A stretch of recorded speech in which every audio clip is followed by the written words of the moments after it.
A billionaire CEO with only a few months to live adopts 3 abandoned girls.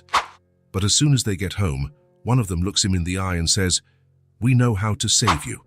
He freezes, and what happens next will make you cry. The silence that settled in the doctor's office was the kind that seemed to consume all the oxygen in the room. Julian Aramis, sitting in front of the spotless mahogany desk, remained as motionless as a statue carved in cold marble. Only the slight rise and fall of his chest, controlled breathing, revealed that there was still life in this aristocratic-featured man. The doctor cleared his throat, adjusting his gold-rimmed glasses with evident discomfort. It didn't matter how many decades of practice he had. Delivering this kind of news never got easier. "Mr. Aramis, I wish I had better news." Julian merely nodded, a gesture so slight it was almost imperceptible. At 40 years old, he had built an empire. His presence caused a stir in any corporate environment. His name was synonymous with relentless success, flawless strategic vision. Powerful men trembled before his decisions.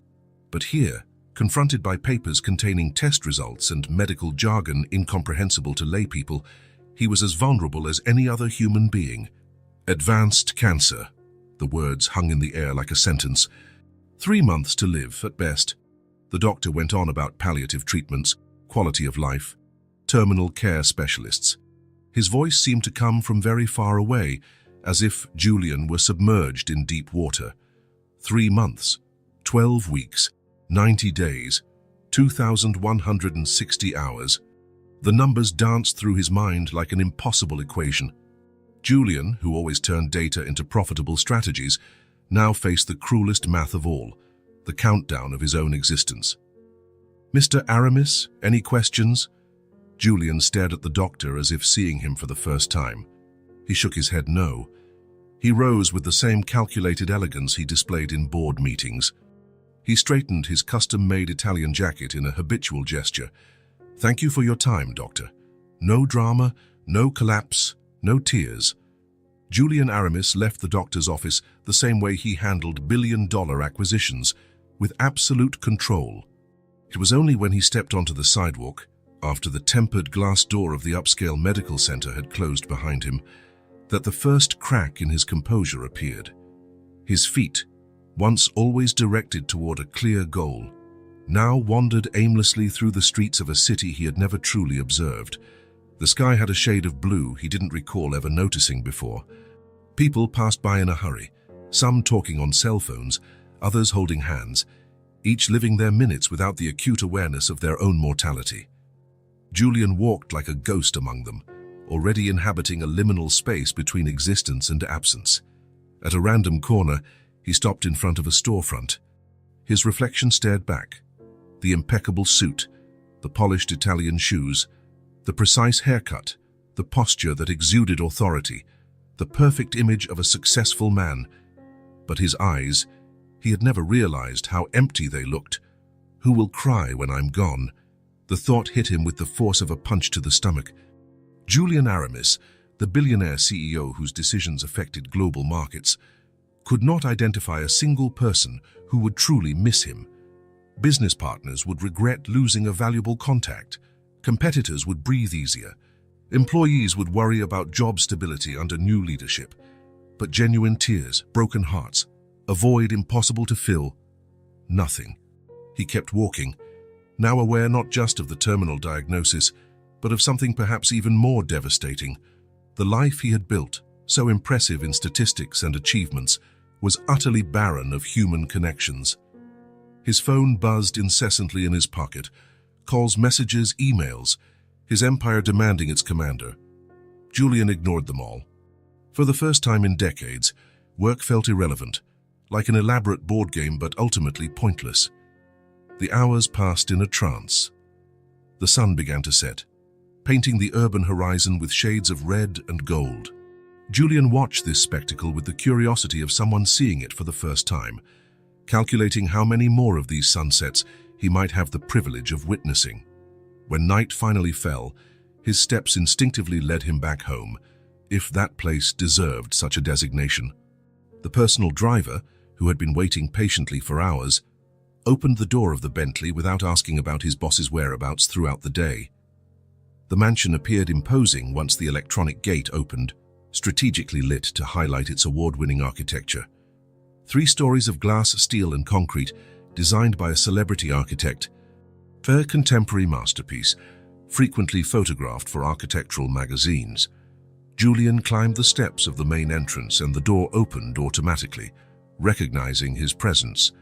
Lights switched on gently, programmed to follow his path through the immense foyer. "Good evening, sir," the digital voice of the home automation system echoed through the space. "The temperature is set to your preference. Would you like me to prepare your usual dinner?" "No," Julian replied to the AI that managed his home. Even his own voice sounded strange to his ears, as if it belonged to someone else. He walked slowly through the perfectly decorated rooms, the living room with its Italian designer sofa that had never been used for friendly chats, the dining room with a table for 12 that had never witnessed a shared meal among friends, the fully equipped bar where no meaningful toast had ever been made. He touched the carefully selected objects, contemporary sculptures, signed abstract paintings, rare pieces acquired at exclusive auctions. Impressive possessions that had never offered true pleasure beyond the fleeting satisfaction of acquisition. The silence was absolute, except for the occasional soft hum of electronic devices, a silence that had always been there, but which now seemed deafening, suffocating in its completeness.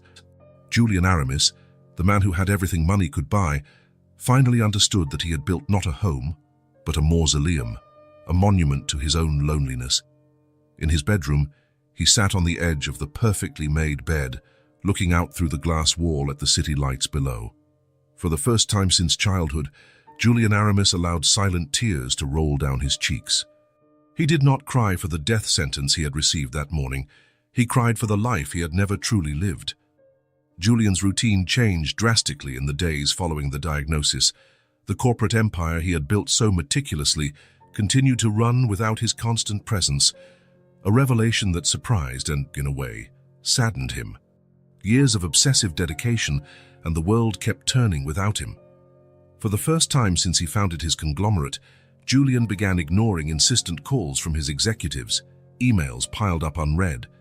When his personal assistant, visibly concerned, showed up at his mansion to check on his well-being, he received her briefly in the foyer. "I need time," was all he said, before instructing her to cancel all his appointments for the coming weeks. "Personal matters can't be postponed." Her look revealed doubt. Julian Aramis had never had personal matters that took precedence over business. But she only nodded, professional as ever, and left with a promise to keep everything under control. Alone again, Julian abandoned the impeccable suits that were practically his second skin. He chose casual clothes he barely knew he owned, pieces forgotten somewhere in his minimalist closet, a simple cashmere sweater, cotton trousers, shoes without the polish of the Oxfords he usually wore. And then he began to walk, with no destination, no apparent purpose, just a man walking through streets of a city he only knew from behind tinted car windows and in corporate boardrooms high up in skyscrapers. Initially, his steps took him instinctively to financial districts, as if his body didn't know how to exist far from the familiar corporate landscape. But gradually, he allowed himself to explore other paths, street markets where he had never set foot, public squares where regular people enjoyed moments of rest, neighborhood coffee shops where coffee wasn't served in fine china, but had an aroma that transported him to distant childhood memories. On the third day of these wanderings, something changed in his perception. Julian began to truly observe the people around him, not as demographic data or potential consumers, his usual professional lens, but as human beings. An elderly couple sitting on a park bench, holding hands, comfortably silent.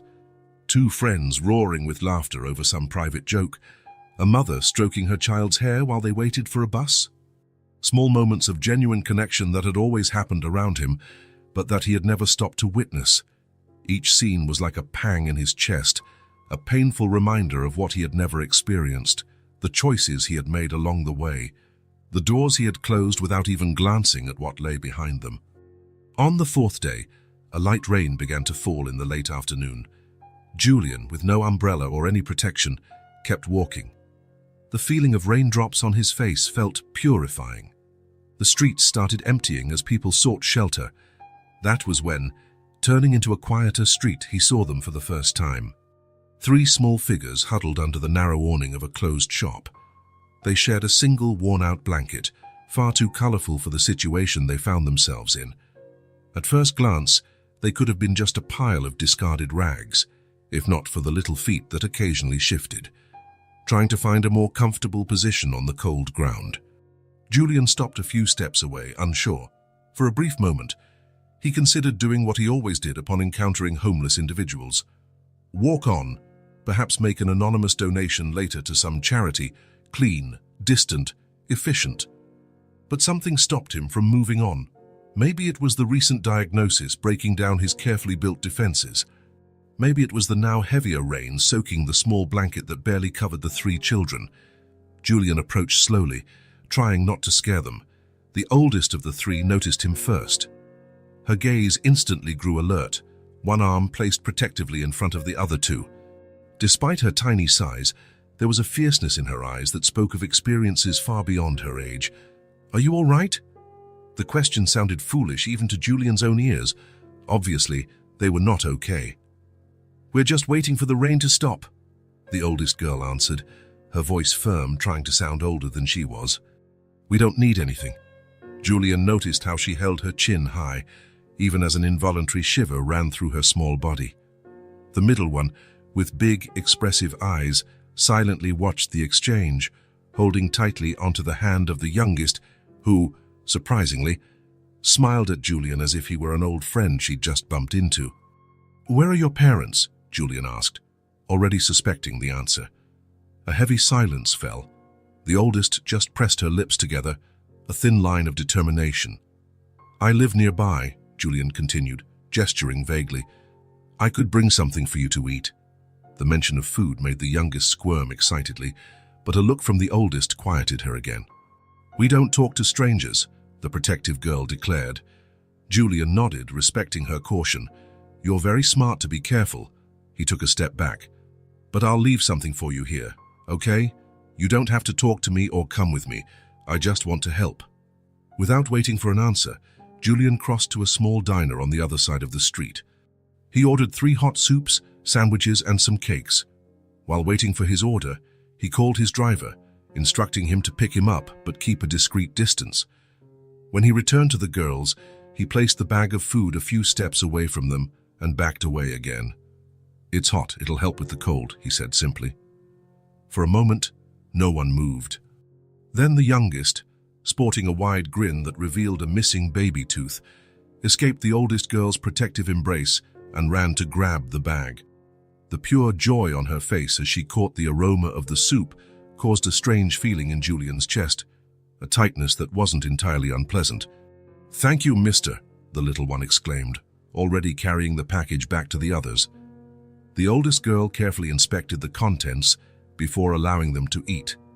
Once she was convinced it was safe, she distributed the food among them with the naturalness of someone long accustomed to taking care of others. Julian stood back in the now gentler rain, watching them devour the meal with a silent gratitude that moved him deeply. When they finished, the middle one shyly waved at him. Julian returned the wave and, without another word, walked to the car that was waiting discreetly. The next night he returned, and the next. The girls were still there, in the same spot. The oldest girl's distrust gradually lessened with each visit. On the 3rd night, when Julian arrived with the now familiar bag of warm food, she no longer stretched her arm protectively in front of the others. The middle girl now smiled openly at him, and the youngest jumped up and down with excitement as he approached. It was on that 3rd night, as he watched them share their meal, that Julian felt something shift inside him. An inexplicable urgency, an impulse that did not come from the calculating CEO's brain, but from somewhere deeper, more primal. "It's getting colder," he commented, looking up at a sky full of heavy clouds promising more rain. "And it's going to rain again." All 3 looked at him, waiting for him to continue. Julian took a deep breath, What he was about to say was insane by any rational standard, yet rationality no longer seemed so important for a man with 3 months left to live. "Would you like to come with me?" The words came out almost without his conscious permission. "I have a warm place. Comfortable beds, food. You'd be safe." The silence that followed was broken only by the distant rumble of approaching thunder. The oldest, always the guardian, studied Julian's face for a long time, as if trying to see beyond appearances and into his soul. Whatever she saw there seemed to satisfy her, because she finally nodded, a solemn gesture, full of a trust that Julian suddenly realized was a huge responsibility. Minutes later, the 3 small figures were settled in the back seat of the luxurious car, marveling at the electronic controls and leather interior. Julian instructed the driver to take them home, ignoring the man's surprised look in the rearview mirror. Upon arriving at the mansion, the girls' expressions fluctuated between fear and awe at the imposing structure. Julian guided them inside with awkward gentleness, suddenly aware of how utterly unprepared his home was for children. He improvised dinner with whatever he found in the rarely used kitchen, showed them the bathroom, helped them get cleaned up, found some of his own t-shirts to serve as improvised nightgowns after a hot bath. Later, after settling them into one of the guest rooms, Julian was about to leave when he felt a small hand grab his. It was the youngest, hair still damp from the bath, looking at him with an expression combining innocence and ancient wisdom that was unsettling. "We know how to save you," she said simply, squeezing his fingers with surprising strength for such tiny hands. Julian froze, unable to process what he had just heard. How could she know? He hadn't told anyone about the diagnosis. Not even mentioned he was ill. Before he could formulate any response, the little one released his hand, yawned, and ran back to the bed, curling up next to the other 2, who were already fast asleep. Julian stayed at the door for long minutes, watching the 3 small bodies finally relaxed in safe sleep, trying to understand what had just happened, not only the strange statement from the child, but also his own impulsive action in bringing them home. He left quietly, closing the door behind him. He did not respond to the child's mysterious claim, but he did not forget it either. Julian Aramis awoke with a start. For a moment, he was disoriented, unable to identify what had pulled him out of sleep. His bedroom looked the same, minimalist, organized, the automated curtains filtering the morning light exactly to his preference. Then he heard it, a crystalline laugh, followed by the sound of hurried footsteps in the hallway. The reality of the previous night came flooding back. The 3 girls, the impulsive decision, the new arrangement under his perfectly controlled roof. Julian checked the clock. 6:47 a.m. He couldn't remember the last time he had woken up without the precise alarm at 5:30. He put on a silk robe over his pajamas, an unnecessary habit in a house where he had always lived alone, and headed toward the noises that were invading his routine. The scene in the kitchen stopped him in his tracks, unsure how to react. The oldest of the 3, Ivy, was standing on a chair dragged up to the counter, trying to reach the higher cupboards. The middle one, Sophie, was seated at the kitchen table, engrossed in drawing something on one of his expensive linen napkins with what looked like a pencil from his office desk. And the smallest, Lila, spun around the center of the kitchen, a blanket, apparently taken from the bed, tied around her head like an improvised turban.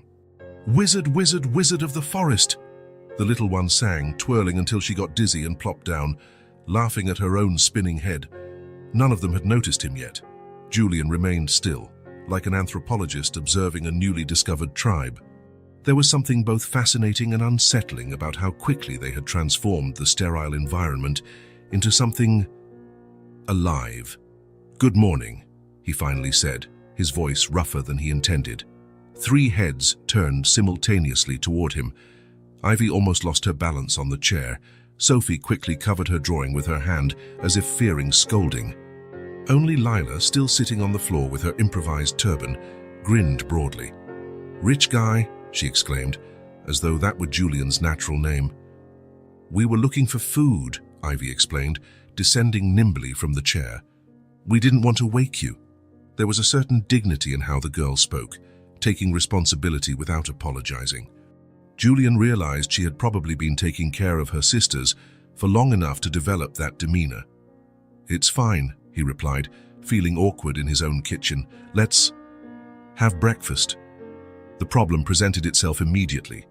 What exactly did they eat? Julian's refrigerator contained mostly pre-prepared meals by a private chef, individually packaged with detailed nutritional labels, nothing that seemed appropriate for children. In one drawer, there were protein bars, one of his rare snacks. "Do you like protein smoothies?" he asked, knowing how ridiculous it sounded even before he finished the sentence. "Smoothies? What's that?" Sophie spoke for the first time, her voice soft and curious. Julian realized he was utterly unprepared for this. In a career of billion-dollar decisions, he had faced hostile boards, tense international negotiations, market crises. But three little girls in his kitchen left him completely at a loss. "Let's order something," he decided, grabbing his phone. "What do you like for breakfast?" "Pancakes," Lila shouted immediately, leaping from the floor with renewed energy. "With chocolate syrup," Sophie added, still guarding her drawing. Ivy stayed silent, as if trying to determine if there was a catch to the question. Julian made the order: pancakes, waffles, fresh fruit, natural juices, a variety that would certainly exceed what three small children could consume. 40 minutes later, the kitchen table, which rarely saw any use beyond the occasional cup of coffee, was laden with colorful food, plates, cutlery, and three wide-eyed girls staring at the feast. "All this is for us?" Sophie asked in disbelief. "You can eat as much as you want," Julian replied, serving himself black coffee, his usual breakfast, regardless of the feast before him. He watched, fascinated, at how each one approached the meal differently. Ivy served her sisters first, making sure they had enough before taking her own share, like a little guardian. Sophie ate slowly, savoring every bite as if it were a new experience. Lila attacked the food with abandon, sticky chocolate syrup on her fingers, showing no concern for etiquette or moderation. "Back where we lived, we never ate so much," Sophie said, between careful bites of an apple. Julian felt a pang in his chest. How much hunger had these children known? "You can eat whenever you're hungry here," he said, surprised by the firmness in his own voice. "Always." After breakfast came the first of many awkward moments. What do you do with three children for an entire day? Julian had meetings, emails, corporate decisions still demanding his attention, even with his grim diagnosis, or perhaps especially because of it. There were procedures to settle, transitions to plan. He decided to improvise a space for them in his home office. He provided paper, colored pencils he found in a hurry. When had he bought them, he couldn't remember, and some electronic devices that might keep them entertained while he worked. The experiment lasted exactly 17 minutes. "Why is that painting on the wall? It's so weird," Sophie asked, pointing to an abstract canvas worth over $1 million. "What's your full name?" she continued, before Julian could even formulate a response about contemporary art. "Why do you live in such a big house alone?" she pressed on, immediately after he answered her previous question. "Do you have a girlfriend? Why does that clock make a different sound? Can you count to 1,000? The questions came in bursts, with no pause to breathe or elaborate a response. Meanwhile, Lila had discovered that the office's rolling chairs could spin, and she was now whirling until dizzy, squealing in delight with each turn. Ivy, though more reserved, systematically opened every drawer she could reach, examining the contents with barely disguised curiosity. "Does this place have a lot of rules?" she finally asked, when Julian gently requested that she not touch certain documents. The question hit him like a slap. How many rules had governed his entire life? Schedules, protocols, expectations, standards of behavior, all self-imposed, all rigorously followed. His house was a reflection of that, a space where every object had a designated place, where silence was the norm, where imperfection found no refuge. "No," he finally answered. "Not many." But as the morning shifted into afternoon, Julian realized he needed help. The three small presences required constant attention, their needs far more immediate and genuine than any corporate crisis he had ever faced. A quick online search and a few phone calls later, a specialized childcare agency promised to send someone experienced with impeccable references later that day. Julian sighed in relief. He could return to the office, maintain some semblance of his old routine, while he arranged something more permanent for the girls, whatever that meant. The nanny, a middle-aged woman named Clara, arrived in the early afternoon. Her experienced gaze took in the peculiar situation with admirable professionalism. A single billionaire attempting to work, while 3 children, clearly unrelated to him, transformed his immaculate mansion into a battleground of pillows, drawings, and endless questions. "Did you adopt?" she asked discreetly after the initial introductions. "It's temporary," Julian replied evasively. Clara nodded without pressing. "I see, they seem starved for attention. They've probably been through a lot." Julian didn't know how to respond. "They were on the street," he finally said, embarrassed by his own ignorance of the children's story that led him to bring them home. "I'll take good care of them while you work," Clara assured him. Children need routine, security, and plenty of affection to begin recovering from trauma. With Clara taking charge, Julian finally managed to retreat to his office. He closed the door, thinking he could recapture some sense of normalcy. But even with their voices muffled by distance, something had changed. His mind remained divided, part of him always attuned to the distant sounds, the laughter, the voices now permeating his home.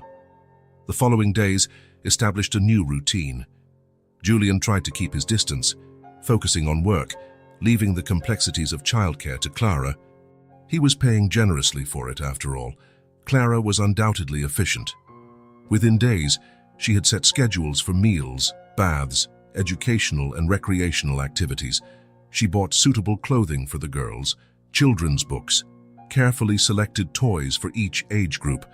She converted one of the guest rooms into a colorful, welcoming space, with drawings on the walls and more child-friendly furniture. Julian observed these changes with a mixture of approval and discomfort. On one hand, his house had become unrecognizable. Walls once immaculate now sported children's drawings, minimalist spaces now invaded by colorful toys, the silence replaced by a cacophony of laughter, crying, and chatter. On the other hand, there was something inexplicably right about the transformation, as if the house, once a hollow shell, had finally found its purpose. Despite his supposed focus on work, Julian found himself returning home earlier on the first day, and the next, and the one after that. Video conferences now felt unbearably long, meetings endless. He found himself making excuses to leave early, rejecting business dinner invitations that once would have been top priority. By the first week, Clara noticed, "How you've been getting back earlier," she commented casually while preparing the girls' dinner. Julian shrugged, trying to appear indifferent. "I've been working from home." But they both knew it wasn't true. He wasn't working during those late afternoons. He was sitting on the living room floor with Lila, feigning interest in her fantastical stories about dragons and princesses. He was listening to Sophie explain the peculiar logic behind her increasingly elaborate drawings. He was helping Ivy build impressive pillow and blanket forts. Subtle changes began to appear throughout the house. In the first week, colorful drawings appeared taped to the chrome refrigerator door, abstract works in bold strokes, signed in wobbly letters, "For the man with the big house, from Sophie." Julian's first instinct was to remove them, to maintain the minimalist aesthetic he always cherished. But his hand paused in midair, unable to undo that small, colorful mark on his monochromatic world. Instead, he found himself admiring the clumsy lines, trying to decode the shapes they were meant to represent. The next day, he found a cloth doll sitting on the Italian designer armchair he never used, a piece ignored since it was recommended by an interior design magazine. The doll, assessed with button eyes and yarn hair, looked oddly at home there, bringing life to a piece of furniture that had always been more a status statement than a functional item. In the main entrance, 3 pairs of colorful slippers, presumably bought by Clara, now formed an uneven row by the door, a striking contrast against the imported marble floor. Julian caught himself straightening them as he passed, unconsciously aligning them in a gesture that felt almost paternal, a gesture he never imagined he would make. Evenings brought another subtle transformation. After the first few days, in which he kept his distance during the bedtime routine managed by Clara, Julian began to show up in the girls' shared bedroom. At first, just for a quick good night, then to check if they were tucked in. Eventually, he stayed to answer requests for a story. On one particularly cold night, he entered the room after Clara had retired and found Lila uncovered, having kicked off the blanket during restless sleep. Instinctively, he knelt to cover her gently, tucking the fabric around her small shoulders. He watched her sleeping face, pink-cheeked, slightly parted lips, the expression of total surrender that only children achieve in deep sleep. Something inside him tightened, not pain, but something equally intense. As he stood up, he realized Ivy was watching him in the dark, her eyes glinting with a silent question. "Do you live here with us?" she said softly, not waking the others. "Or do you just visit?" The question caught him off guard. What exactly was he doing? What was this arrangement? A temporary shelter for 3 orphans while he found a more suitable solution. A peculiar social experiment undertaken by a man facing his own mortality, or something he wasn't yet ready to name. Julian began, then stopped. For the first time in years, maybe decades, he had no ready, calculated, precise answer. "I don't know," he finally admitted. Ivy nodded, as if that made perfect sense. "Good night, then," she said simply, turning over to sleep. Julian stood there for a moment in the darkness, watching 3 small figures who, in a matter of days, had completely changed the fabric of his existence. The house, once a monument to his loneliness, now pulsed with life. The silence, once constant, was now a rare, temporary visitor. He felt invaded, his spaces, his belongings, his routine, all claimed by tiny hands that neither asked permission nor knew or cared about the monetary value or exclusivity of the things they touched. And strangely, he also felt accompanied, not just physically, but in a deeper sense. As though a void that had existed for so long it had become part of him was now, little by little, being filled. Returning to his own room, Julian realized something fundamental was changing. For years, he had lived in a state of selective listening, tuned only to information relevant to his goals, filtering everything else as background noise. Now, he was beginning to hear. Really hear. Sophie's endless questions about how the world worked, questions he himself had long ceased to ask.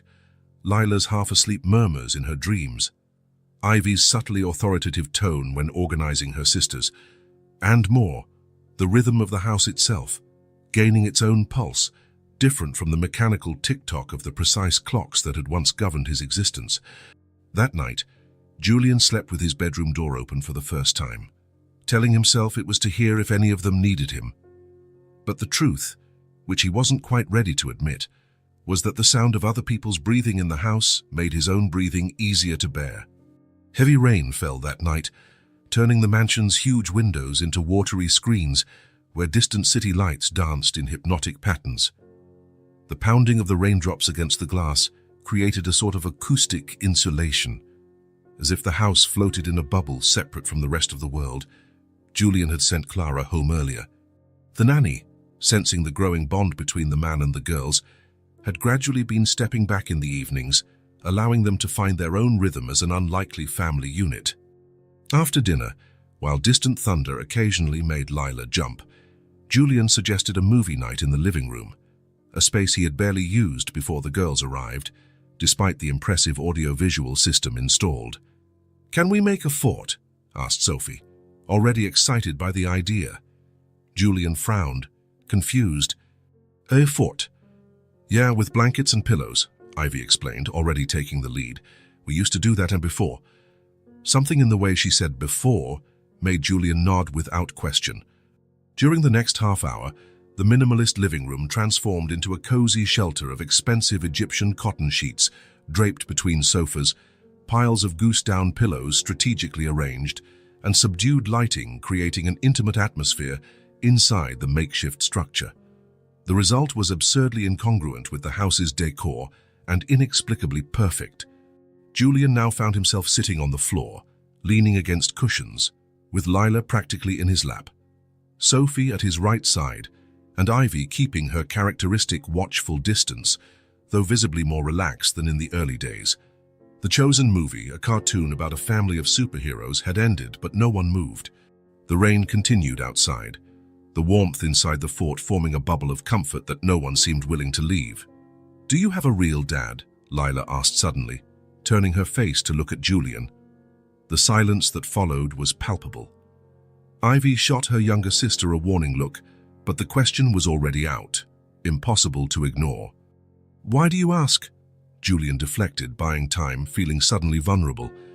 "'Cause we don't have one anymore," Lila replied with the brutal honesty of a small child. "Our mum went to heaven." Julian felt Ivy's body tense, even at a distance. A delicate territory had been breached, not just his, but theirs. "When did that happen?" he asked softly, stepping into waters he had carefully avoided until now. "A while ago," answered Sophie, hugging her own knees. "She got sick and then slept forever." Her large eyes filled with tears she tried to hide. Julian felt his chest tighten. Sick, slept forever. The words echoed within him, colliding with his own mortal diagnosis, still unshared. "It happened very fast," Ivy added, her voice deeper than seemed possible for someone so young. "One day she was fine, the next—" She didn't finish the sentence. Julian realized Ivy likely had more vivid, more painful memories. She carried not just her own grief, but the responsibility of protecting her younger sisters. "What about your dad?" Julian asked, dreading the answer. "Never had one," said Ivy simply.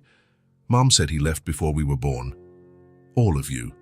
"Yes," Ivy replied, looking him straight in the eye. "We're real sisters. Same mom, same dad. He just didn't want anything to do with us."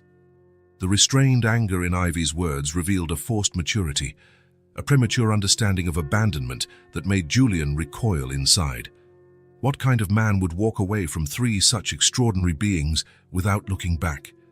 "That's why we ran away from the shelter," Sophie continued, joining the conversation. "They were going to separate us, send each of us to different places." "How did you know that?" Julian asked, genuinely curious. "Ivy heard them talking," Sophie explained. "Then she made a plan, and we waited till night and snuck out." Julian looked at Ivy with new respect.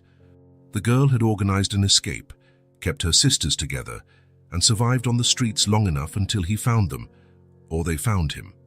He was no longer sure which version was true. "You were very brave," he said, sensing that any other comment would be inadequate given the magnitude of what they had endured. A comfortable silence followed, broken only by the sound of rain. The children had shared their story, a story of loss, abandonment, and fierce determination to stay together. Now the ball was in Julian's court. "And you? Do you have a mom and dad?" Sophie asked, returning the question with the same genuine curiosity. Julian hesitated. It had been decades since he spoke of it. In his meteoric rise in the corporate world, he had constructed a carefully edited narrative of his life, one that omitted any sign of vulnerability or abandonment. His official story, featured in magazine profiles and corporate bios, merely stated he was an only child and that the value of hard work was instilled early on. But here, in the intimacy of this makeshift fort, before three sets of eyes that had already seen more pain than they should, his protective layers felt unnecessary, even impossible to maintain. "My mom died when I was a kid," he finally said, the words rough in his throat. "I was 6, cancer." He felt the little weight of Lila pressing closer against him, an instinctive gesture of comfort that nearly shattered his composure. "And my dad." Julian took a deep breath. "He's still alive, but he was never there for me. After my mom died, he drowned himself in work. And alcohol, and I pulled away from him." It was a brutal simplification of years of neglect, of nights spent alone while his father worked or drank, of expensive gifts replacing presents, of impossible expectations and constant criticism. But it was the essential truth. Ivy's eyes met his, and Julian saw in them a recognition that no child should be able to express. The shared understanding of someone who took on responsibilities far too big, far too soon. Sophie's eyes brimmed with empathetic tears, and Lila simply reached out and held his hand, a gesture so simple and profound that Julian felt something break inside. No one said anything else. Say it wasn't necessary. In that moment, sitting on the floor of his billion-dollar mansion, surrounded by high-thread count sheets forming an improvised shelter, Julian understood that he had found something his money had never been able to buy.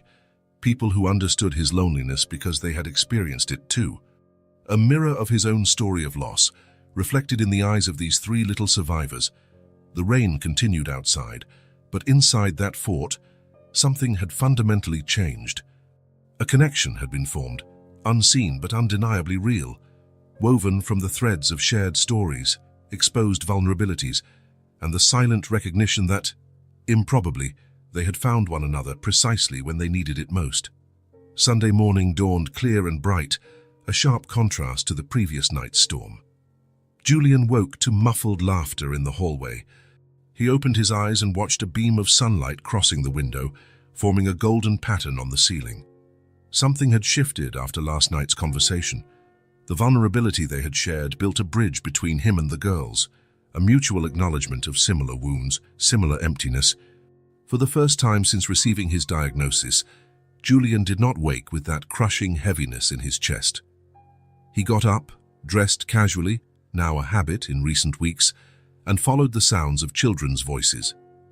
He found the three in the kitchen, attempting with little success to make breakfast. Flour was scattered across the counter, eggshells lay on the floor, and what looked like the start of pancake batter filled a large bowl. "We're making a surprise," Lila announced upon seeing him, her face and hair already covered in flour. "Ivy said we can do it by ourselves," Sophie explained, precariously balancing an egg in her hand. "But it's hard." Julian surveyed the scene. His immaculate kitchen transformed into a culinary war zone, three little figures intent on an impossible mission. Then something unexpected happened. He started to laugh. Not the polite, controlled laugh he used at social events. Not the brief, calculated chuckle in board meetings. A genuine laugh, starting deep in his throat and exploding uncontrollably, bending him over, bringing tears to his eyes. The girls stopped what they were doing, startled by his reaction. For a moment, they seemed uncertain, until Lila, infected by the laughter, joined him, followed by Sophie. Only Ivy kept a serious expression, though her lips trembled with the effort to contain a smile. "Sorry," Julian managed between laughs. "It's just, the kitchen is a mess," Ivy finished, finally allowing herself a smile. "We were going to clean it up afterward." "I'm sure you were," Julian said, wiping away a tear of laughter, trying to regain composure. "Let's do it together, all right? I can help." And so Julian Aramis, CEO of a billion-dollar conglomerate, found himself teaching three little girls how to make pancakes on a Sunday morning. He showed them how to crack eggs without scattering shells everywhere, how to measure ingredients properly, how to flip the pancake at exactly the right moment. Clara arrived mid-morning, finding the unusual scene in the kitchen. She stood at the door, observing Julian and the girls at the table, eating slightly misshapen yet edible pancakes amid lively chatter and laughter. "Good morning," she finally said, announcing her presence. "Clara," Sophie exclaimed. "We made pancakes with Julian." "I see," the nanny replied with a warm smile. "They look delicious." "Want to try some?" Julian offered, pulling out a chair. "There's plenty." Clara hesitated, then accepted, joining them for the improvised meal. Julian noticed how the dynamic had changed. In the first weeks, he had practically handed the girls over to Clara's care, keeping his distance. Now, they all seemed to form a cohesive unit, unusual, improbable, but working. The rest of the day passed with a lightness Julian hadn't experienced in years. In the backyard, he helped the girls create an improvised swing from an old tree. In the living room, he sat on the floor, listening to Sophie narrate fantastical stories about warrior princesses and friendly dragons, each one more absurd and captivating than the last. And then the princess said to the dragon, "You won't burn me because I know your secret." Sophie gestured dramatically as she recounted. And the dragon got really scared because his secret was that he couldn't swim and was afraid of water. Julian smiled, completely immersed in the narrative, while Lila, too excited by the story, twirled around the living room until she lost her balance and fell onto the rug, laughing at her own lack of coordination. He was surprised by the pleasure he felt in these simple moments, the satisfaction of teaching Ivy to chop fruit for an afternoon snack, the genuine attention he gave to Sophie's imaginative tales, the joy of watching Lila dance without any inhibitions. These were pleasures he had never included in his repertoire of experiences. Small daily joys he had sacrificed in the relentless pursuit of success, corporate growth, the next acquisition, the next billion. Clara watched discreetly, intervening when necessary, but increasingly stepping back to let Julian take on the central, active role in the girls' lives. He was no longer just the man who hired her to care for them. He was now an integral part of their everyday world. That night, after dinner and bath time, came the moment that had become routine, the bedtime story. Usually, Clara read to them, with Julian occasionally showing up to say goodnight. But this time, when he walked into the girls' room for the nighttime ritual, Ivy surprised him. "Could you read the story tonight?" she asked, extending a book toward him. Julian glanced at Clara, who gave him a discreet smile before quietly leaving him alone with the three girls nestled in their big bed. He sat on the edge, taking the book Ivy offered, a story about a family of rabbits building a home in the woods. He opened to the first page and began to read, his voice initially firm and controlled. But as the story progressed, the father rabbit protecting his bunnies during a storm, teaching them how to find food, comforting them when they were scared. His voice began to waver. An unexpected emotion overwhelmed him, a sense of identification with that fictional character who was simply being a father. Julian realized the three were watching him intently, not just listening to the story, but gauging his reactions. Lila rested her head on his arm. Sophie sat cross-legged, wide-eyed with attention. And Ivy, ever observant, seemed to be studying him with an understanding beyond her years. By the time he reached the last page, his voice was hoarse with emotion. He closed the book gently, feeling the weight of that moment. "I liked how you read," Ivy said quietly. "You did different voices for each rabbit." Julian smiled, unable to speak. He adjusted the covers around them, checking they were comfortable, and leaned over to turn off the lamp. "Good night," he whispered, standing up to leave. "Good night, Julian," Sophie replied, eyes already closed. "Night-night," mumbled Lila, hugging a stuffed rabbit. "Good night." Ivy hesitated, as if considering something important. "Thank you for the story." Closing the door quietly behind him, Julian remained in the hallway for a moment, leaning against the wall, absorbing what had just happened. It wasn't just that he'd read them a story or spent a pleasant day together. It was something deeper, more fundamental. For the first time in his life, Julian Aramis felt like a father. Not a temporary guardian, not a distant benefactor, but someone essential and present in these children's lives. And the feeling was terrifying and wonderful all at once. Julian woke in a cold sweat. For an instant, he was disoriented, unable to pinpoint what had jolted him awake. The nightmare still pulsed through his consciousness, vivid images of a hospital, children's faces devastated by loss, broken promises. He sat up, breathing hard, while the final fragments of the dream dissipated, leaving only the visceral terror they had brought. The digital clock on the bedside table read 3:27 a.m. The house was quiet, except for the distant hum of climate control and security systems. Julian ran his hands over his damp face, trying to calm his racing heart. The nightmare had been cruel in its simplicity. He was in a hospital, attached to machines, while Ivy, Sophie, and Lila watched from the doorway, tears in their eyes that would not fall, their small bodies rigid with the posture of those who have known abandonment before. In the dream, Julian desperately tried to explain, to promise he wasn't choosing to leave, that he didn't want to leave them. But no sound would come out, and the girls simply turned away, walking down an endless corridor until they disappeared. Now, sitting in his dark bedroom, the terror of the dream gave way to a reality just as terrifying: the cancer. The diagnosis that had been temporarily overshadowed by the revolution these three girls had brought into his life. 3 months, the doctor had said. Nearly a month had already passed since then. What if I die and leave them alone? He whispered to the empty room. I'll break them the way I was broken. The realization hit him hard. He was repeating differently, but just as traumatically, exactly what his father had done to him, abandoning a child at the moment they most needed stability and security. His father had withdrawn emotionally, drowning in work and alcohol. Julian was about to withdraw permanently, through death's irrevocable door. Ivy, who already bore the weight of protecting her sisters. Sophie, with her sensitivity and endless questions about how the world worked. Lila, too young to fully grasp the concept of death, yet perfectly capable of feeling the emptiness of absence. They had already lost a mother. They had faced institutional care, the threat of separation, homelessness, and now when they finally found some stability, comfort, hope, he would give them yet another loss to bear. Julian shot to his feet, unable to stay in bed with these thoughts. He walked to the window, looking out at the sleeping city, its lights forming artificial constellations against the dark sky. What had he been thinking, anyway?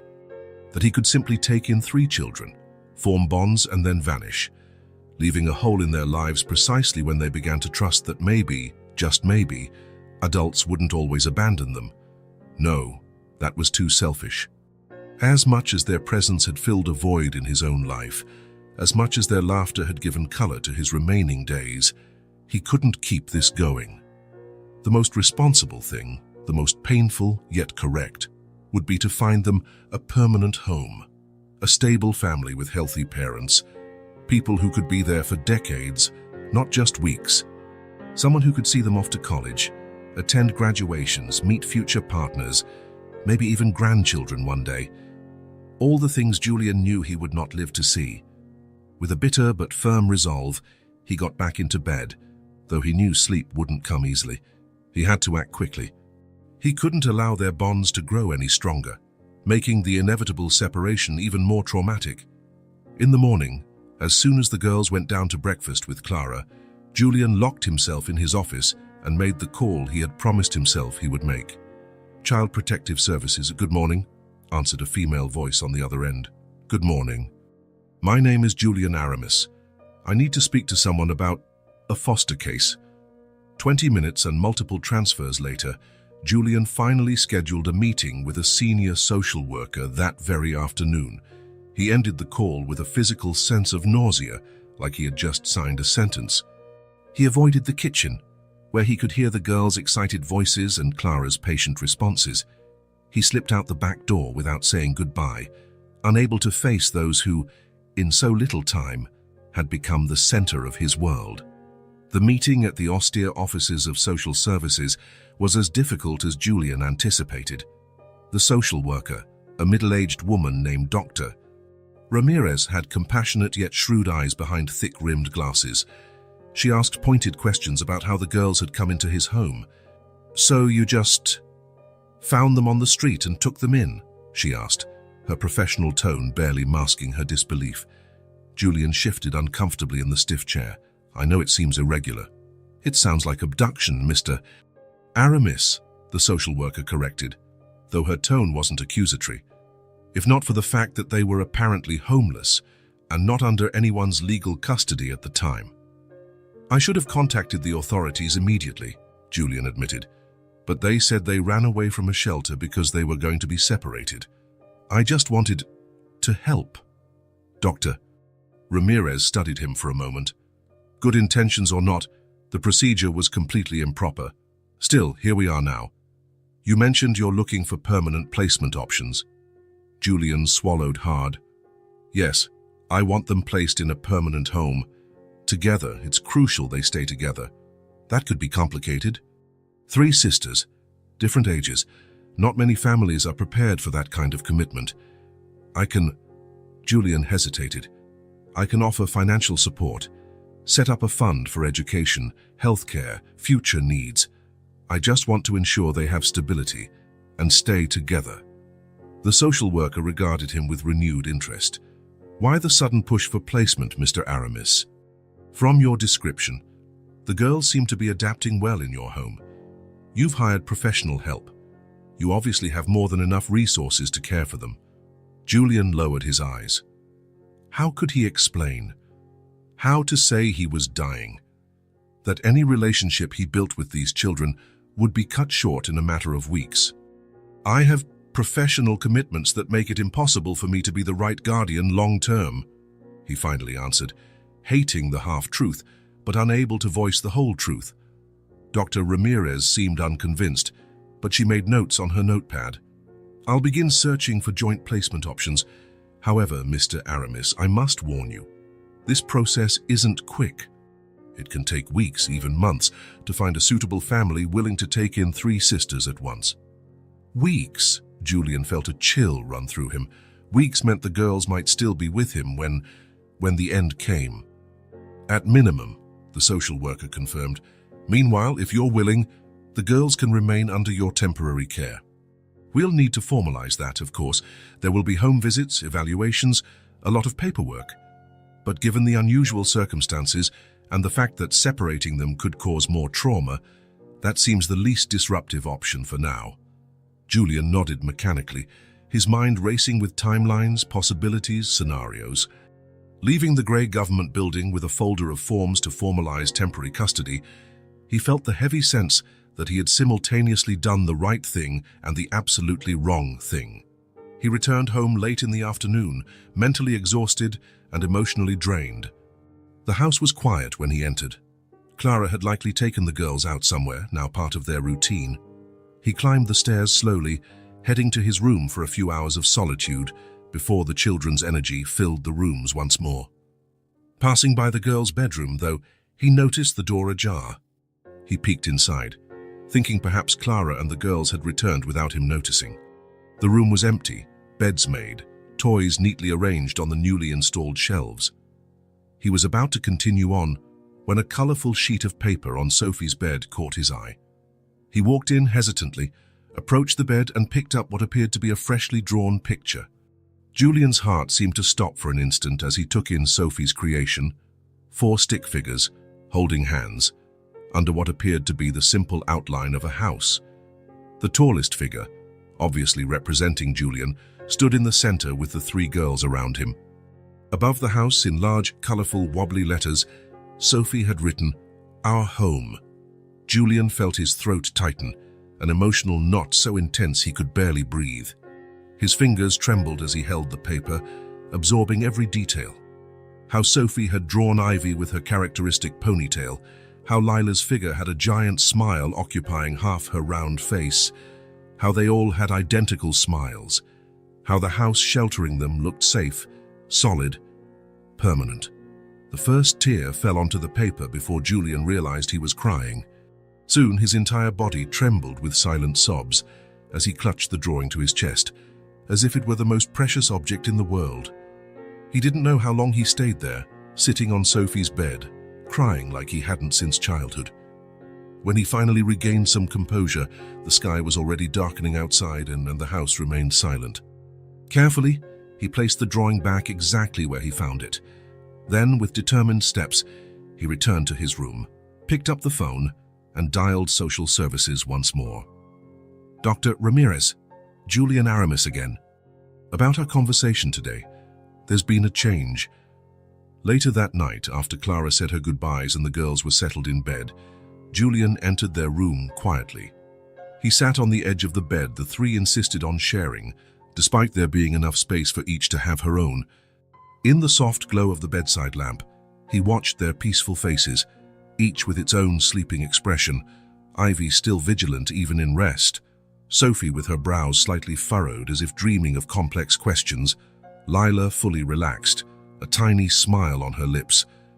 Ivy was the first to sense his presence, opening her eyes as she always did, watchful even in half-sleep. "Julian," she murmured, blinking to focus her vision. "Is something wrong?" The sound of her voice roused Sophie, who also sat up, rubbing her eyes. Even Lila stirred, though she kept her eyes closed, more asleep than awake.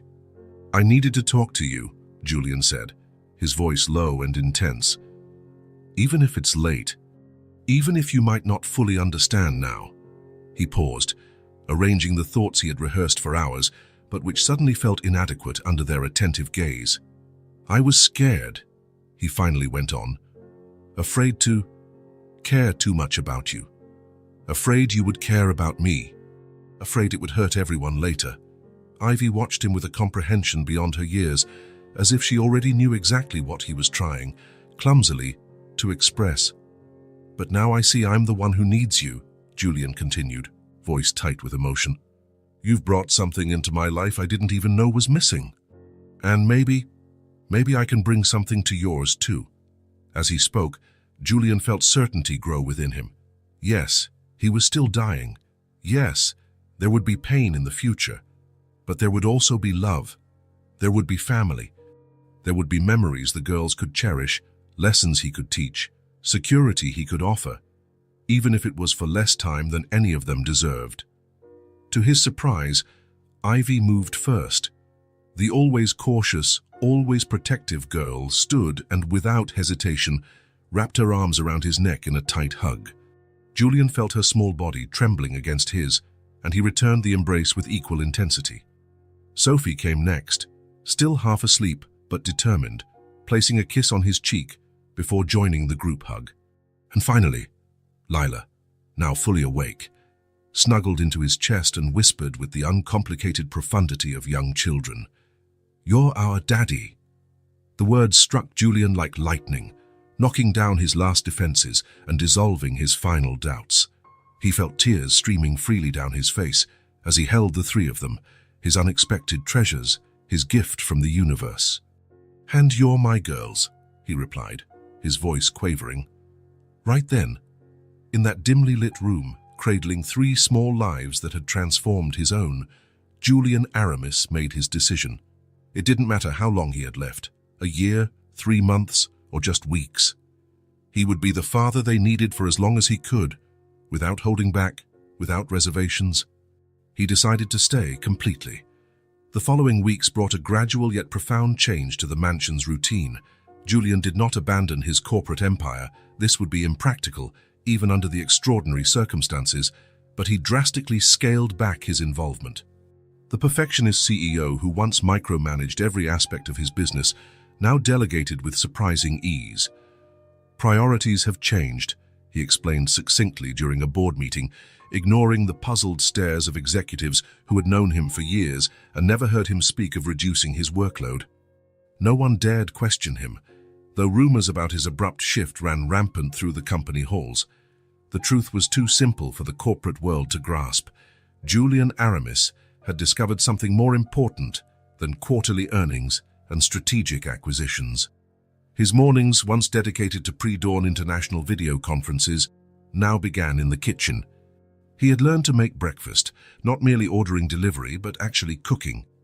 His first attempts at scrambled eggs had been disastrous, eliciting genuine laughter from Ivy and politely confused expressions from Sophie, while Lila devoured everything indiscriminately, declaring it good even if burnt. Julian improved quickly. The same focus and determination he had applied to building his empire were now directed at mastering perfect pancakes and cutting fruit into fun shapes. Within weeks, breakfast became an eagerly anticipated ritual, not for the quality of the meal itself, but for the moments shared around the table. "Who wants to go with me to pick strawberries at the grocery store after school?" he asked one morning, pouring freshly squeezed orange juice. "Me, me," shouted Sophie. "Can we get that Belgian chocolate we saw on TV?" "If you finish your math homework first," Julian bargained, surprised at how naturally he had adopted the role of setting limits and rewards. The days took on a structure centered on the girls' needs, not the market's demands. Julian arranged his schedule to drive Ivy to school each morning. The eldest had been enrolled in a private school nearby, while Julian and Clara worked with social workers to settle the younger one's documents and education plans. Those morning drives with Ivy became precious to both of them. In the car on the way to school, the girl gradually lowered her guard, sharing small observations about her classmates, her lessons, her subtle fears of falling behind after so long without formal schooling. "What if I don't know stuff everyone else already knows?" she asked one morning, fingers fiddling nervously with her new backpack strap. "Then you learn," Julian replied simply. "Nobody's born knowing everything. The important thing is to keep trying." "You know all the adult things," she observed. Julian smiled. "Definitely not. I'm learning how to be a dad every day, and I make mistakes all the time." Those words seemed to comfort Ivy more than any elaborate reassurance could have. The idea that even adults were constantly learning and failing gave her permission to accept her own imperfections. Afternoons at the mansion took on a new dynamic.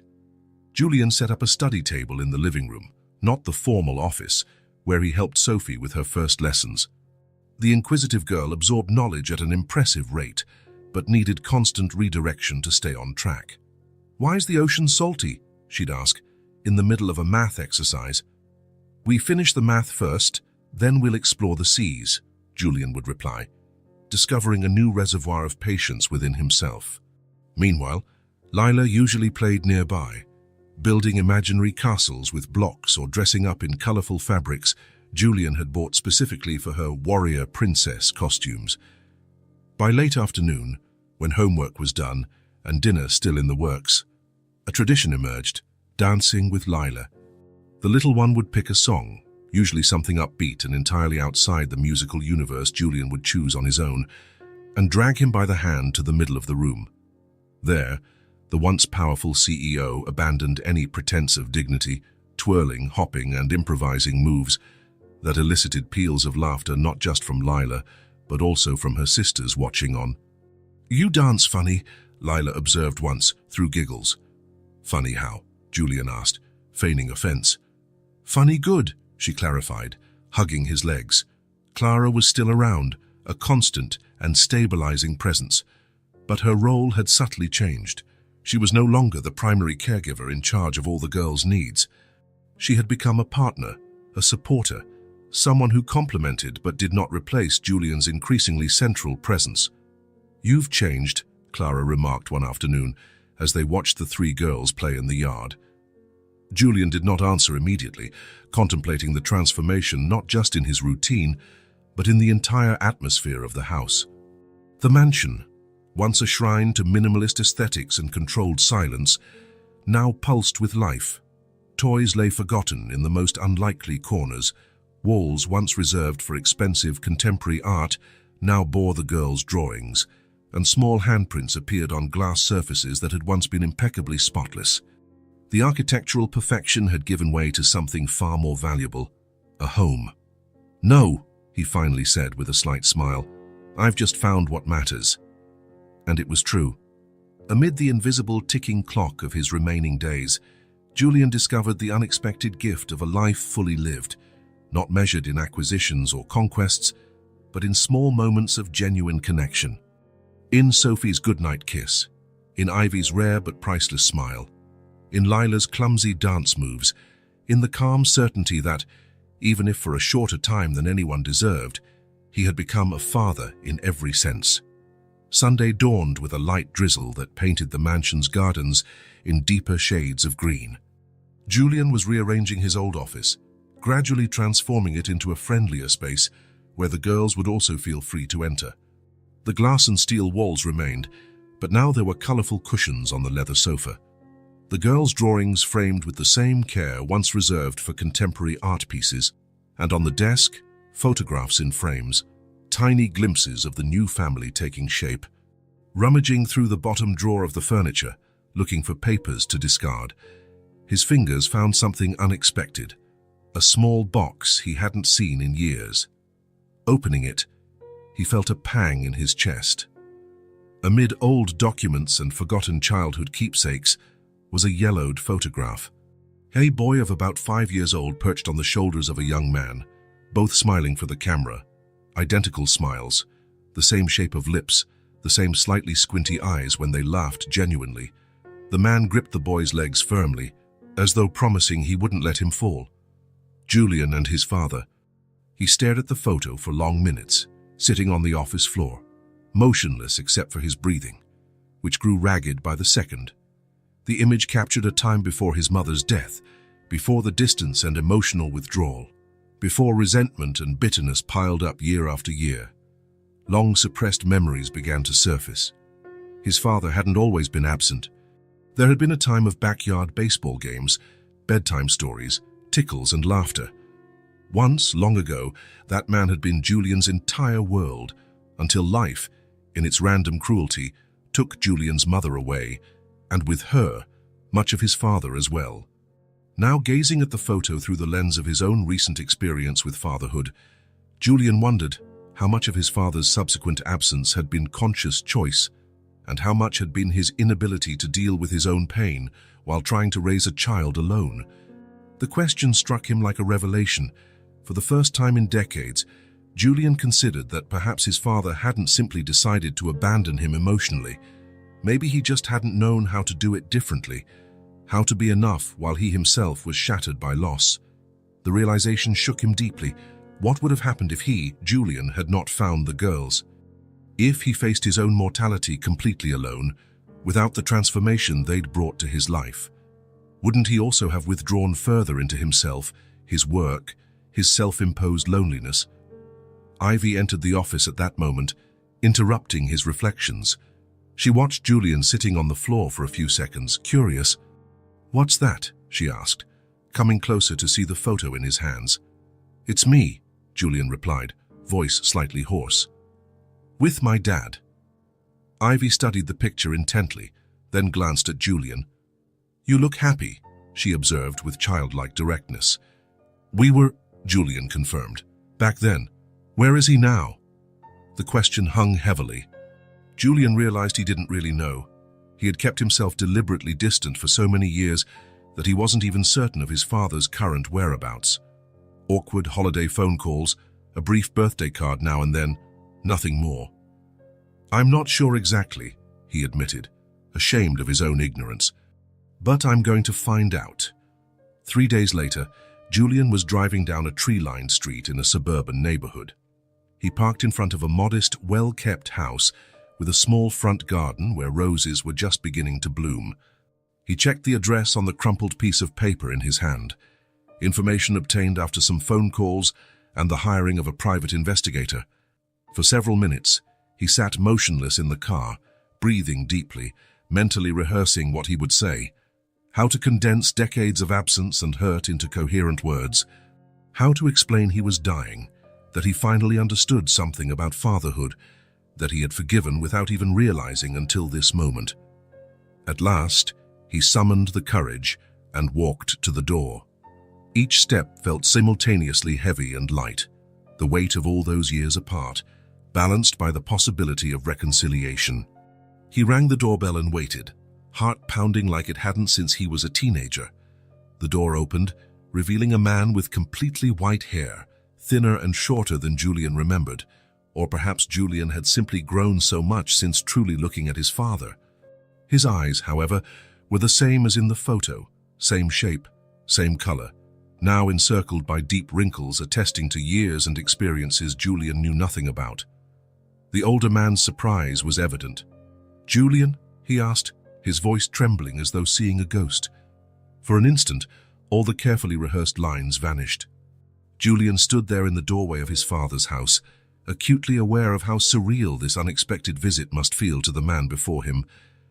"Dad," he finally managed, the word sounding strange in his mouth after so many years not uttering it. Richard Aramis remained motionless, as though afraid any movement might make his son disappear. They studied each other in silence, absorbing the changes time had wrought in both. "I'm sick," Julian blurted out, words escaping before he could stop them. "But I'm happy. I have 3 daughters. I'm trying to be the father you weren't." The words were harsh, almost accusatory, but his tone carried none of the venom Julian once imagined he would feel upon facing his father.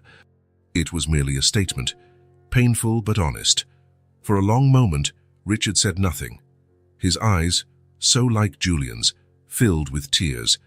Then, without warning, he stepped forward and wrapped his son in a tight embrace, the first in more than 3 decades. Julian stiffened at first, shocked by the gesture. But gradually, something within him gave way. Like a long-pressured dam finally bursting, he allowed himself to be held by his father, then returned the embrace with equal intensity. "I'm here for you, son," Richard whispered against his shoulder. "Whatever you need." Something about those simple words, the offer of unconditional presence without questions or judgment, broke down the last walls. Julian felt tears running freely down his face, and realized his father was also crying.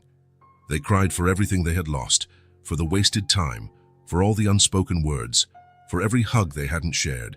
They cried like never before, together.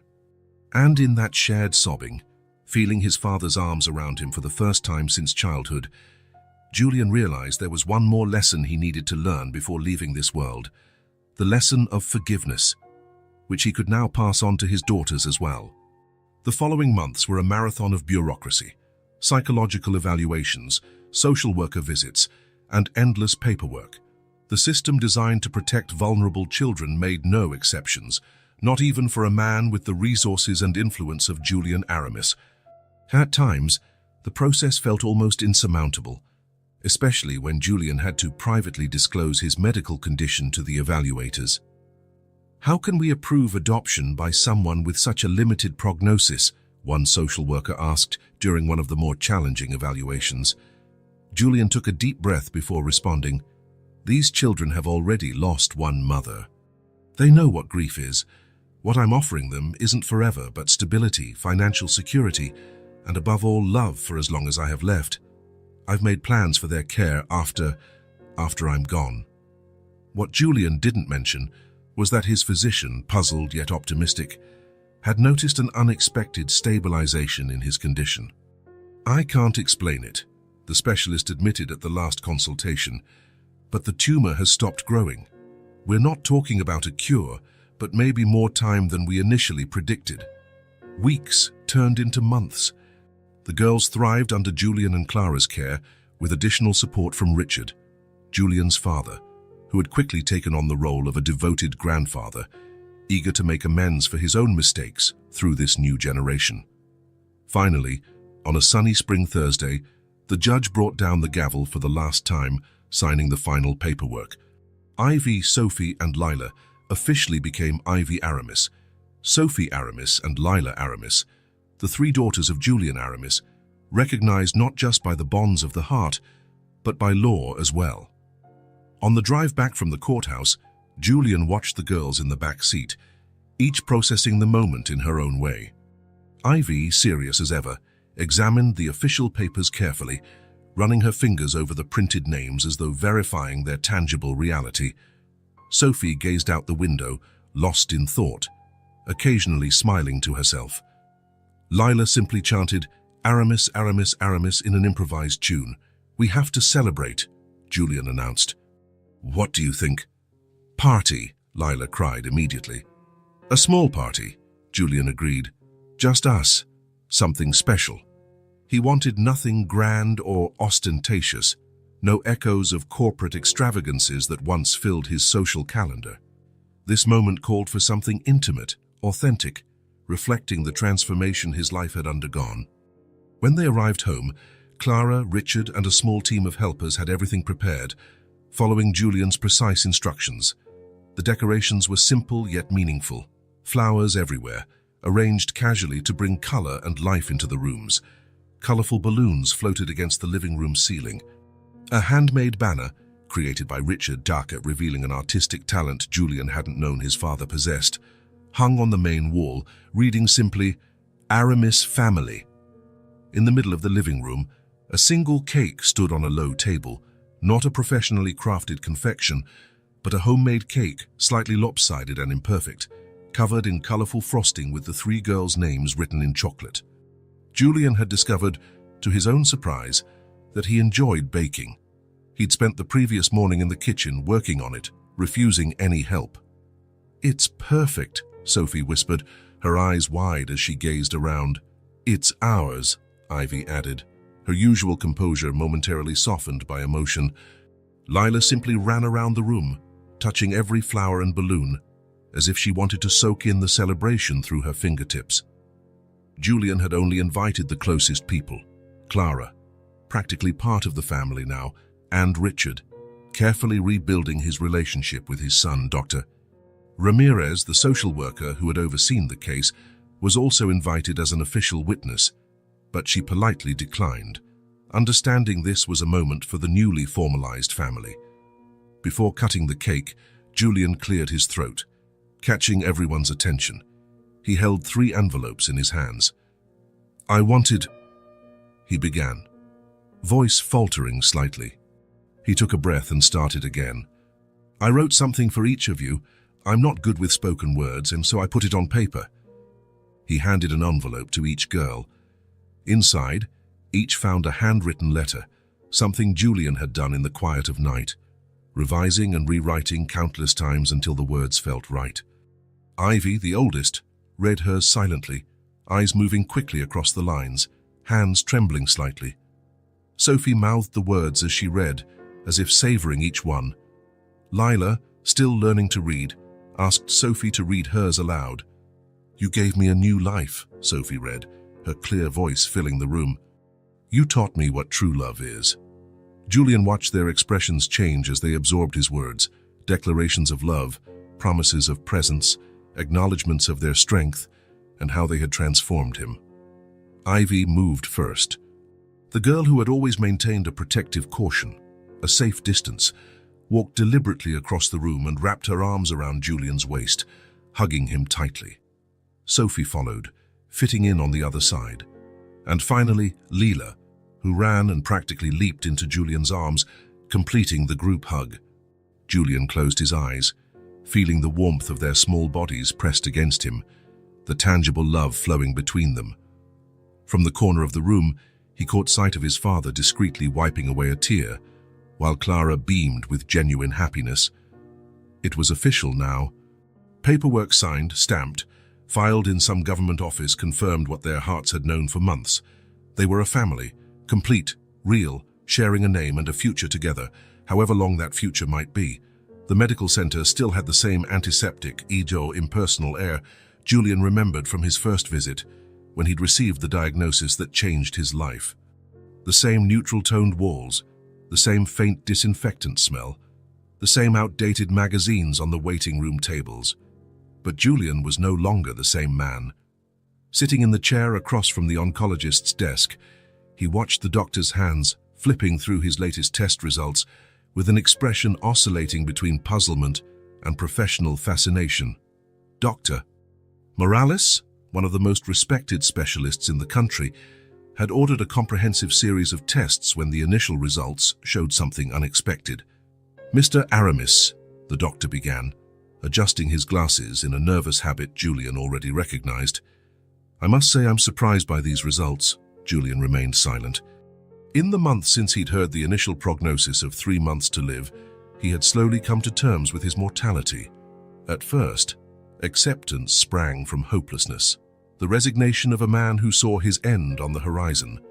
Then, paradoxically, he found a different kind of acceptance through the girls, one that recognized life's finitude but celebrated every moment lived to the fullest. The tumor, the doctor continued, choosing his words carefully. The disease has stabilized. Stabilized, Julian repeated, uncertain of its exact medical meaning. It stopped growing, Dr. Morales clarified. Not only that, but there are signs of encapsulation. Your body seems to be isolating the tumor, forming a protective barrier around it. It's extremely rare for this type and stage of cancer. The doctor turned the computer monitor toward Julian, displaying side-by-side comparisons of previous and current scans. Even a layperson could see the difference.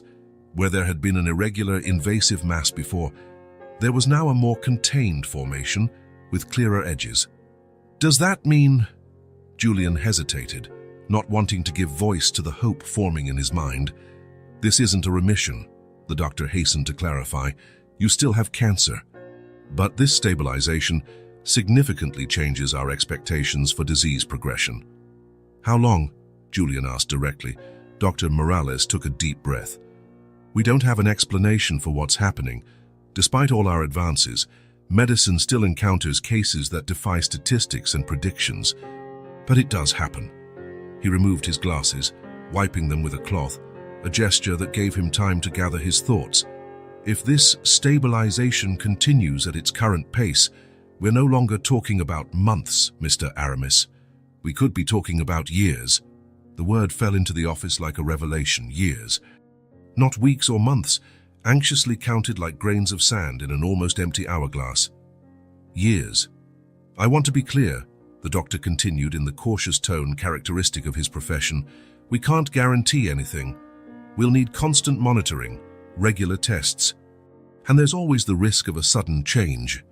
Julian nodded mechanically, his thoughts already far from the office, imagining all the possible outcomes of this unexpected news. Years meant seeing Ivy enter her teenage phase, meant following Sophie's burgeoning scientific curiosity through more and more experiments. Meant more clumsy dancing with Lila, more bedtime stories, more Sunday breakfasts. "Mr. Aramis," the doctor's voice brought him back to the present. "Any questions?"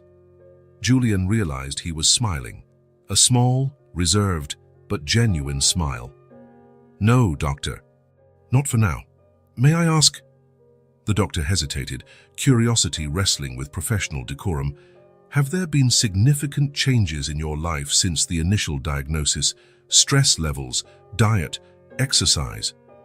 Julian considered the question.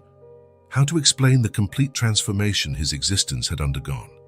How to convey in clinical terms the revolution caused by three little presences who had filled what was once an empty life? "Some changes, yes," he answered simply. "I adopted 3 daughters." Dr. Morales blinked, clearly taken aback by the unexpected reply. "I see," he said, though it was clear he didn't fully comprehend. "Well, whatever the cause, these results are encouraging. Let's schedule your next test in 3 months and keep monitoring." Julian left the medical center to a sunny autumn day. In the parking lot, he sat in his car for a few minutes, absorbing the magnitude of the news. It wasn't a cure, not even a promise, but it was time, the most precious gift he could have asked for. The drive home felt shorter than ever. The trees lining the suburban streets displayed red and gold leaves. Catching the afternoon sun in a display Julian realized he had never truly observed before. Pulling up to the mansion, he spotted the silhouettes of the girls through the windows, probably just back from school, tossing backpacks aside, all talking at once as they usually did. He entered quietly, watching them from a distance for a moment, savoring a mundane scene as the miracle it truly was. When they finally noticed his presence, all 3 ran toward him, Lila in front, ever the most enthusiastic, followed by Sophie waving her latest drawing, and Ivy bringing up the rear with her discreet but genuine smile. Julian opened his arms and swept them into a tight hug, tears silently gathering in his eyes. He said nothing about the doctor's visit, the tests, or the revised prognosis. No words were needed, only the silent gratitude of a man who had been granted not just extra time, but the insight to use it well. Ivy, ever attentive to subtle changes, looked up at Julian's face, noticing the tearful gleam. "Everything okay?" she asked softly. Julian nodded, discreetly wiping his eyes. Better than okay. He didn't know exactly how long he had. In truth, no one ever really does. But at that moment, surrounded by his daughters in the sunlit hallway of the home that was now truly his, Julian Aramis knew with absolute certainty how he would spend whatever time remained. The idea came up spontaneously during Sunday breakfast, as Lila doodled on the fogged-up window, asking what the countryside looked like. Julian was startled to learn that none of the girls had memories of trips beyond the city. "You've never seen a farm, animals, green hills?" he asked, flipping another pancake onto a plate. All 3 shook their heads, curious about this place that seemed to fascinate Julian so much. "Mom always said she'd take us someday," Sophie commented, "but then it never happened." Her answer clenched Julian's heart. How many promises interrupted by life had these children already accumulated? How many one-day moments never fulfilled? "We're going today," he decided, ignoring the Monday schedule he had mapped out in his head. Right now. The instant joy on the girls' faces was all the confirmation he needed. Breakfast swiftly became a small chaos of preparations. Julian, used to having assistants coordinate every detail of his trips, found himself improvising picnic baskets, searching for blankets, filling water bottles, and responding to a barrage of questions. Are there real cows? Can we touch them? Is there a place for us to sleep? Will the animals bite?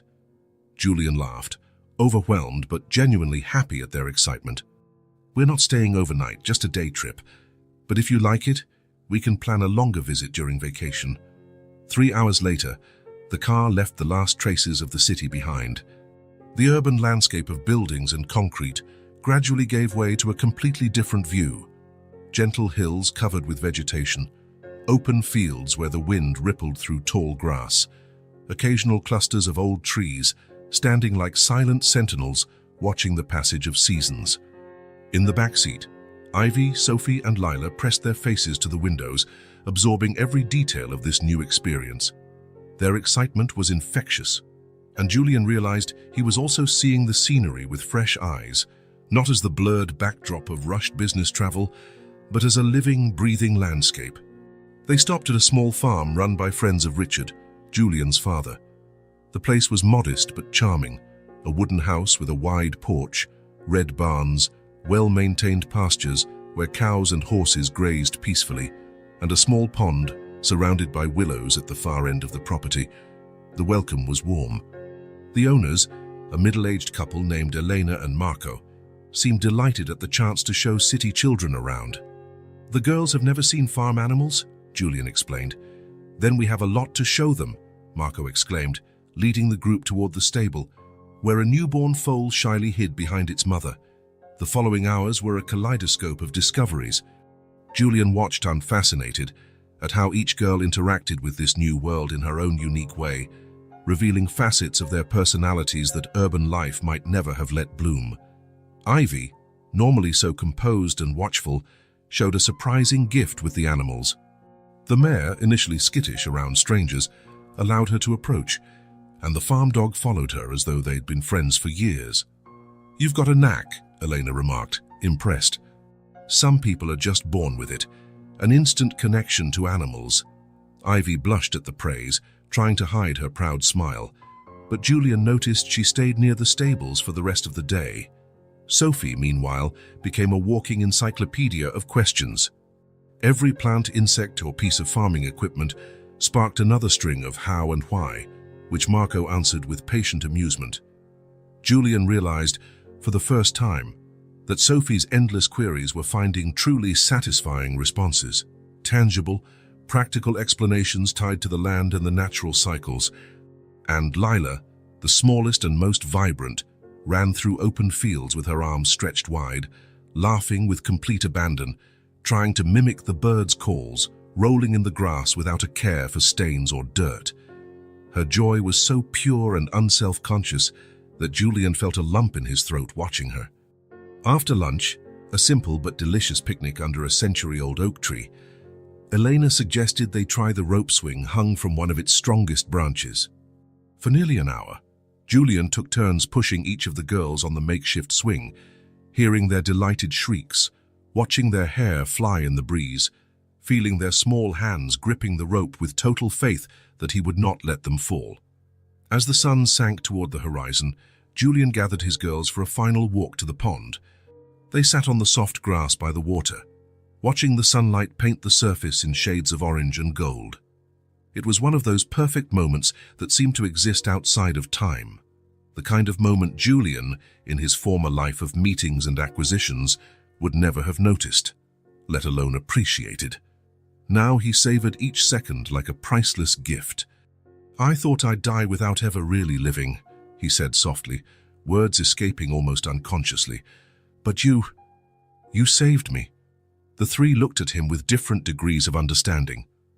Lila, not fully grasping the gravity of his words, but sensing the emotion behind them, simply laid her head in Julian's lap, gazing at the sky where the first stars were starting to appear.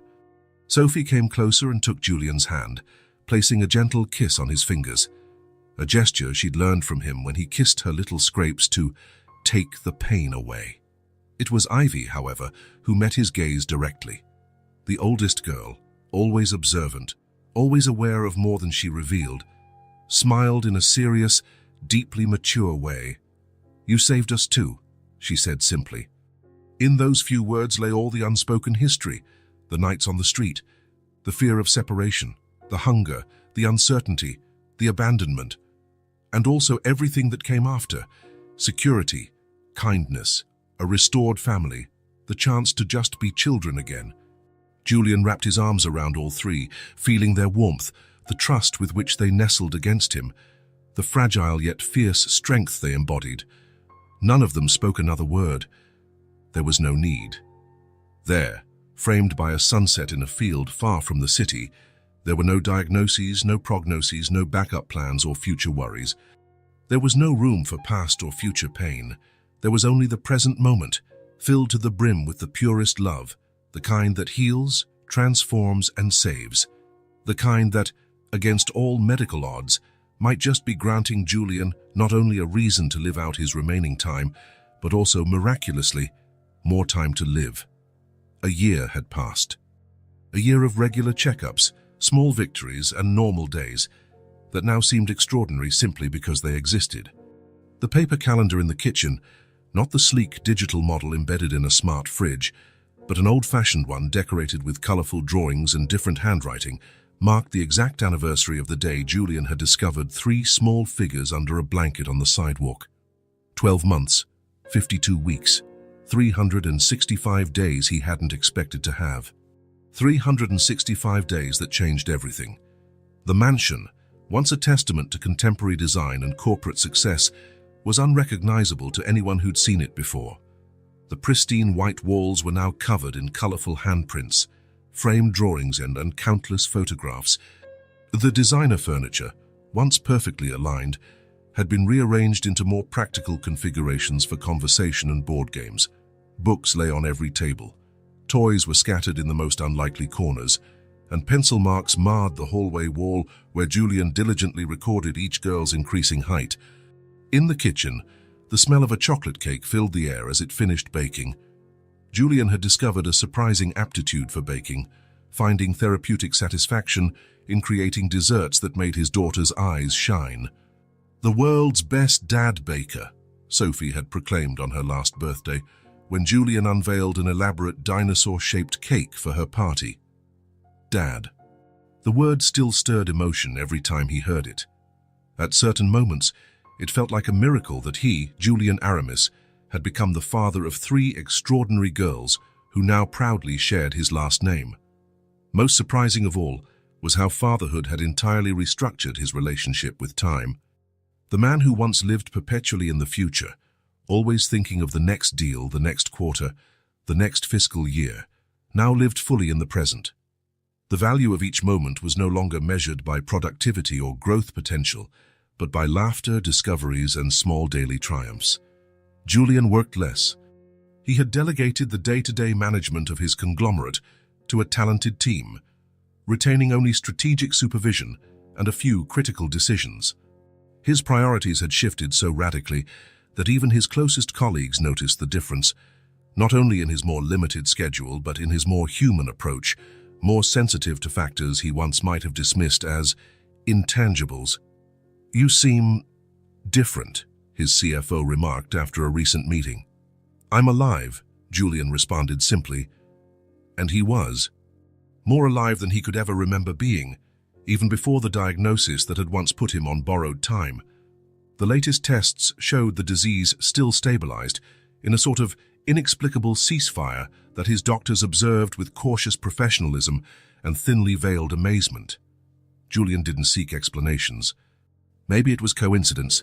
Maybe it was his physiological response to less stress and more happiness. Maybe it was simply random chance. Or maybe, as Lila suggested with a child's innocent wisdom, your heart got stronger because now it's full of love. The afternoon was exceptionally pleasant. The backyard, redesigned not for award-winning landscaping but for playtime, was brimming with the girls' energy. Ivy, on the cusp of adolescence, had developed an interest in photography and roamed the garden with a camera, capturing images of flowers, insects, and her sisters at play. Sophie, whose restless mind continued to seek explanations for everything, had set up a science station under a tree, conducting some kind of experiment with dirt, water, and fallen leaves, taking notes in a little notebook with the seriousness of a seasoned researcher. And Lila, the youngest, danced as usual, spinning around the lawn in an improvised choreography, occasionally chatting with imaginary companions or humming to herself in a language only she fully understood. Julian watched from the porch, a cup of coffee in his hands. Clara had left early.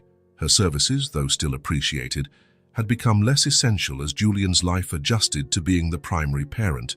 Richard, his own father, was due to arrive later for a family anniversary dinner, as they called this date. A year ago, Julian had believed he was nearing the end. Now he knew he was only at the beginning of something far greater than himself. Ivy looked up from her camera and saw him watching. She waved, her face lit by a smile that looked more like a young woman's than a child's. He waved back, amazed by her transformation, from a defensive, wary girl to this self-assured preteen who still had a protective nature, but now allowed herself to be protected as well. Sophie, noticing the interaction, dropped her experiment and ran over to the porch. "Is the cake done? I can smell it from here." "Almost, Julian said, checking his watch. 10 more minutes, scientist." Satisfied, Sophie returned to her station, not without first shouting to Lila, "10 minutes till cake." Lila replied with an enthusiastic wave and a full spin, as though the news of cake deserved a special dance routine. Julian smiled, feeling a fulfillment he never imagined possible. The future, once a source of dread under his terminal diagnosis, no longer frightened him. Not because he had medical guarantees, his doctors were still cautious, but because he was too busy living in the present to be worried about what might come next. He had, of course, taken care of practicalities. The girls were financially secure.